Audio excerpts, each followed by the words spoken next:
স্ত্রী কখনোই প্রিয় নারী হতে পারে না, কারণ স্ত্রী অনেক ভুল। বেশিরভাগ লোককে যদি প্রশ্ন করেন আপনার জীবনের প্রিয় নারীকে, স্বভাবতই অনেকে উত্তর দেবেন আমার জীবনের প্রিয় নারী হচ্ছেন আমার মা, আমার বোন, আমার নানি বা দাদি, কারণ তারা ছোটকাল থেকে তাকে কোলে পিঠে করে মানুষ করেছে।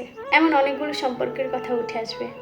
আমার খুব অবাক লাগে একজন মানুষও উত্তর দেন না আমার জীবনে প্রিয় নারী হচ্ছে আমার স্ত্রী। আসলে বাঙালিদের সমস্যা, স্ত্রীকে ভালোবাসি বললে মান সম্মান চলে যাবে, লোকে বউ পাগল বলবে, অন্য পুরুষদের সামনে তার হেডম কমে যাবে। এমন একজন মানুষও কি নেই যার অসুস্থতায় দিনের পর দিন, রাতের পর রাত তার স্ত্রী বেডের পাশে নির্ঘুম রাত কাটিয়েছে, অথবা একসাথে জীবন যুদ্ধটা করবে বলে বাবার বাড়ি ছেড়ে স্বল্প বেতনের ছেলেটার হাত ধরে শ্বশুর বাড়িতে পা দিয়েছে। শ্বশুর বাড়ির ঝাল তরকারিতে ভাত খেতে না পেরেও বাবার বাড়িতে জানিয়েছে সে খুব ভালো আছে, নাকি নিজের বিছানা মায়ের রান্না বাবার বাড়ি, সবগুলো ফেলে আসা খুব সহজ। যার কারণে বউ কখনো প্রিয় নারী হয়ে উঠতে পারে না, কিংবা স্ত্রী কখনো প্রিয় নারী হওয়ার যোগ্যতা রাখে না।